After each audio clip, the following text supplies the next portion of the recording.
So, I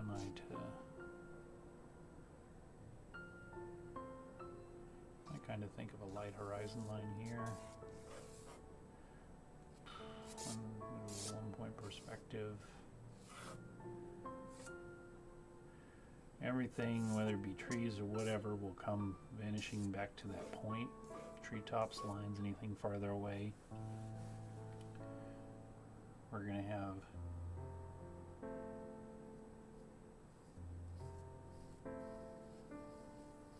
this guy kind of standing here with this is his head.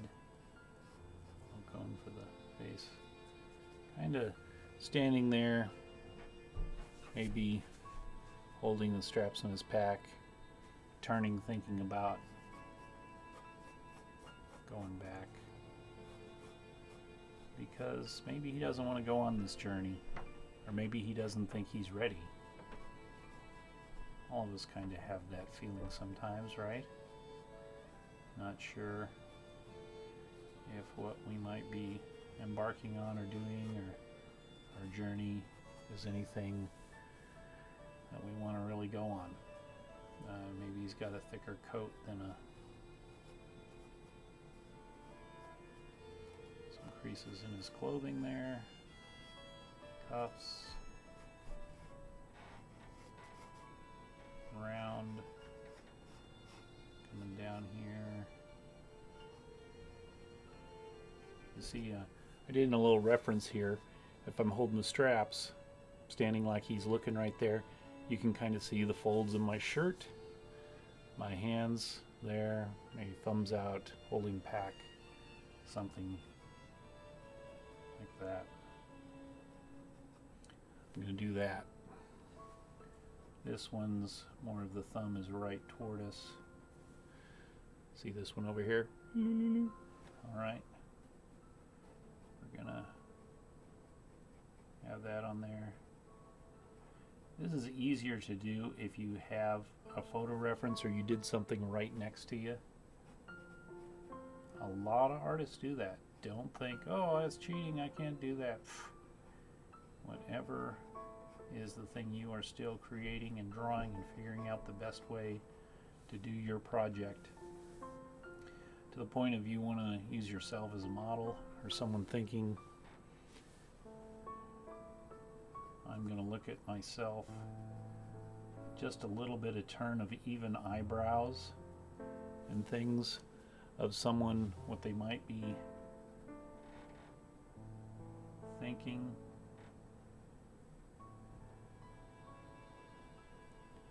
A little bit of difference in how even the lines are around the eyes. The furrowing of the brow can change a person. That's why it's so hard to get a likeness. Our mind fills things in and changes or assumes what we see a lot of the times, and will not see maybe what's really there. So he's going to have kind of a bland expression. Give him some hair, a little bit of curly hair here.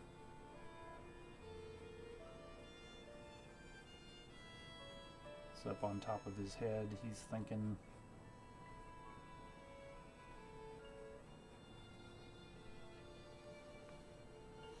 Contemplating maybe what he might be leaving behind.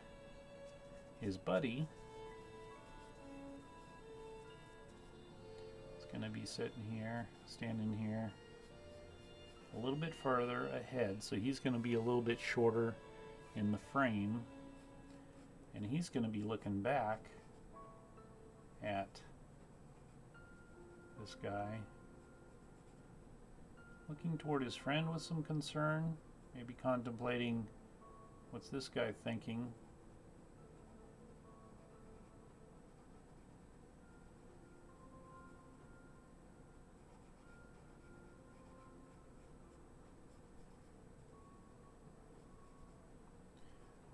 I've done a lot of faces and things. It's always good to have reference. but I'm also kind of just positioning things where they should be. And if I was doing something long term or saying this has to be awesome, is I would get more photo reference of how these people might be standing or looking for things. So this person, having to flip my image around, what would I do? Maybe he's reaching out with his left hand, so I need to mirror it. His left arm.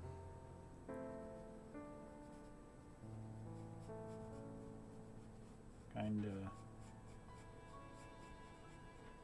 touching the arm of his buddy. Like this. Maybe composition in there. Some more wrinkles in the clothing. Saying, "Are you okay? You'll be okay."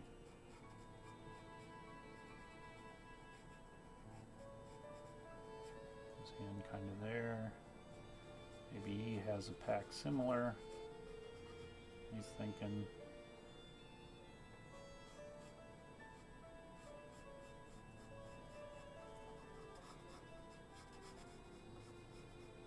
got like traveling cloaks.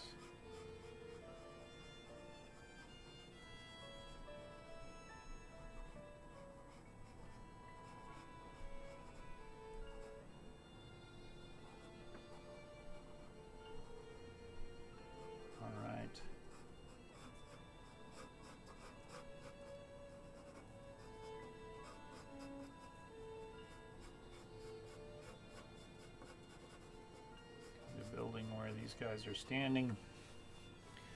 All right, we got our two guys there, and they're thinking about this journey they might be going on. One contemplating, one.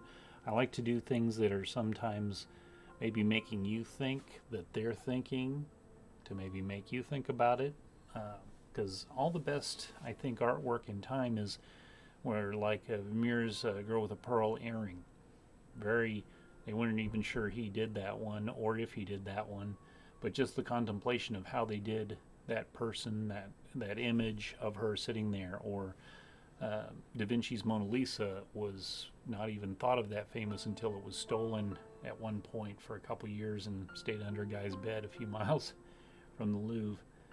But it's all about those famous pictures of what someone was thinking or smiling, and you'll think about a lot of the famous art or things that were maybe more moving to you might be making sure you get some people in there.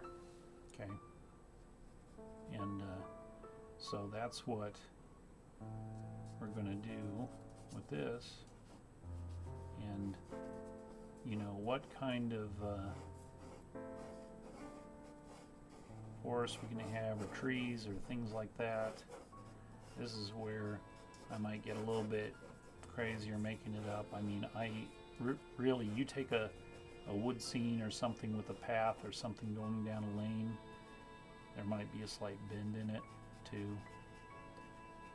Really, it gets down to how are you gonna show the trees too. Might be closing in on the path ahead, and these are really trees that can be all over, gnarly woods. Things like that, roots, leaves that are inside the roots, little twigs and branches all up inside it, you know. A lot of this you can fudge as long as you do detail on the things up close. And then as you get farther away, more abstract, more what's happening, not so much detail. But also, if you get the people right up front, spend some time on their faces, you will get something that's a lot more believable. I'm going to show some horizontal lines here on the ground or the earth path between them. All right, now this doesn't have a lot of tree structure in this side. You can probably see that on the drawing. I'll put in a few darker lines here to kind of fill that in. some of this because I'm just freehanding it and trees can be all over the place. I'm just using this as lines, and then I can always go in later and add stuff in as to what I see in those branches or what I see in those trees. Okay, so there we got our two guys that are about to take a journey, heading out. I am going to grab for the detail on their faces. Let's grab a micron.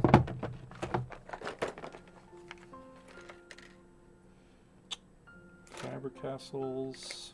Let's pick. This is a an S.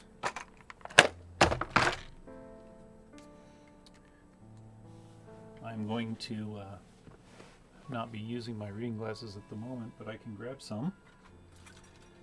Help me see this. If you don't know this, right around the age of 47, I think it was, 45, I was like, oh, do I need glasses? What's going wrong? No, your eyes are just not as flexible, and you can still have good eyesight, but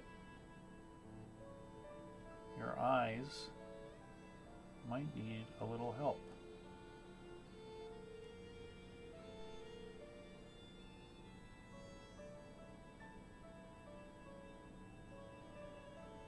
So what I'm doing here, giving my eyes a little help, filling in too this eyes here, these guys.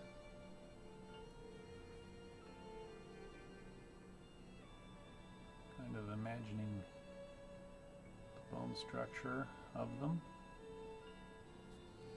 Curve of their cheek going in, the flatness of the chin. Coming over here.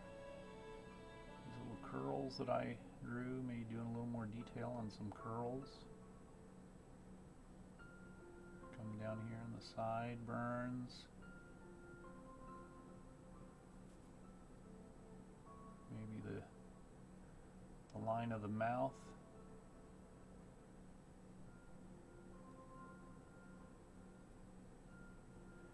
A lot of people, the younger you are, the less noticeable.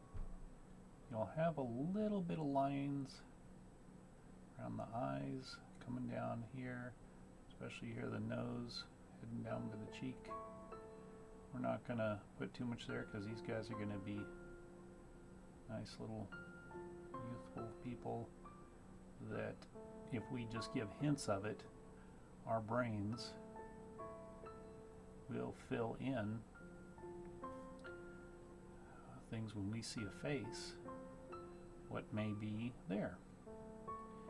Makes it more believable. You don't have to do all that work of what a face might look like.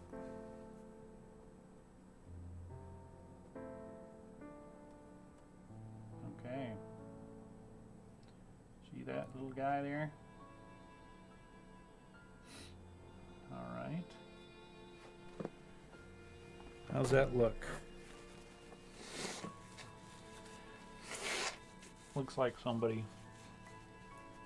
contemplating the road there, and his buddy with him. You notice that on each of these characters, I started with the eyes right away. They're the most important part in making these characters seem believable. And if we get them horribly wrong, especially because I'm doing ink, you can still start over and not be too far gone. Now, I say start over. You can use things like whiteout or white gel pens or things to create correct mistakes that you might have made. Often when I do mistakes or happy little misfortunes, I try and incorporate them into it, but it's really hard on the eyes and such. So what I'm trying to do is just a dash here, a line here. Just less is more, because you can always add lines later. Just try and get the detail of certain things kind of laid out, of where they're going to be here, and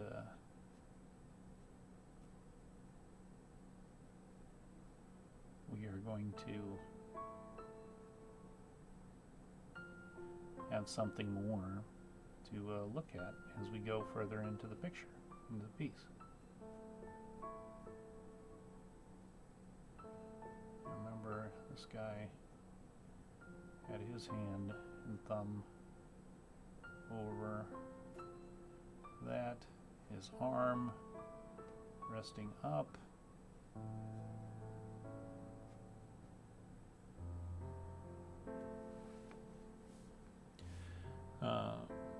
There we go. Now we can go in later with brushwork, and that variance in line weight can really help an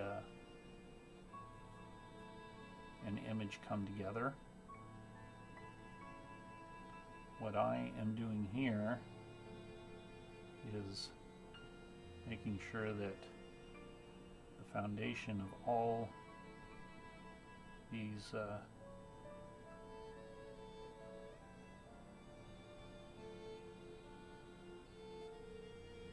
pieces so far is good.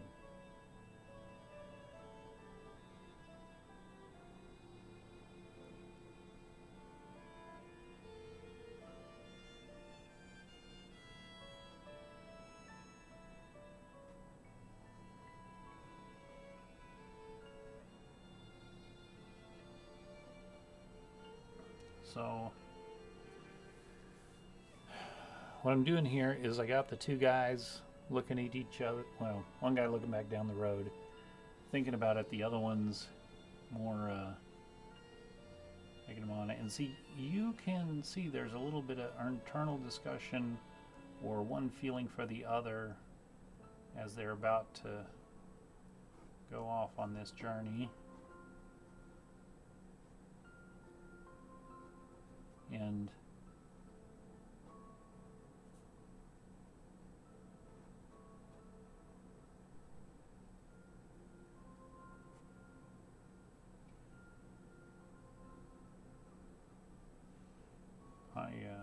trying to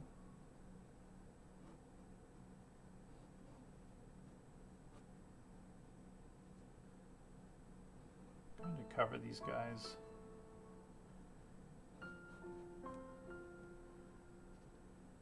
Boldly with some initial line work, but I can go back over these thin lines with a brush after. I normally like to work with the picture flat down in front of me, and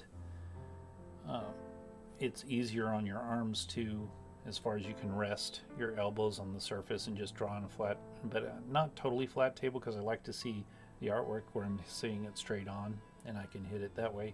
But I figured for recording this can work too, because when I do paintings I prefer to have the painting up on a side like this, so that it's almost like you're adding to it and you're adding to a painting on a wall. And I think also as I can see that you can see my brush pen strokes, and it helps delineate more the pencil strokes that I've already done here.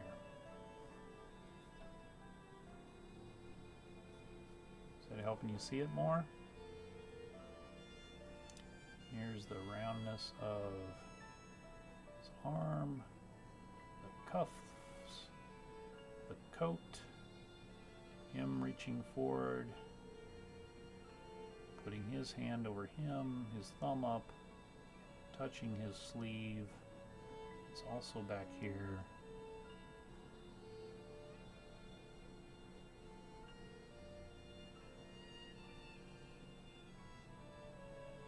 There can be wriggles in the coat.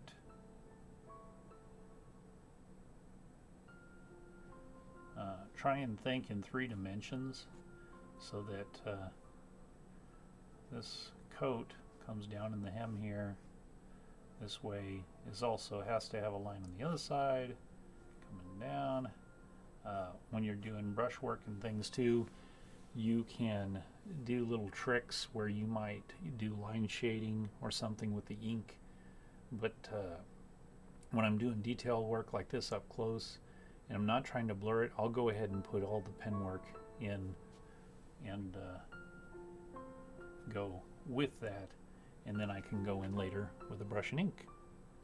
So something that like in this background here,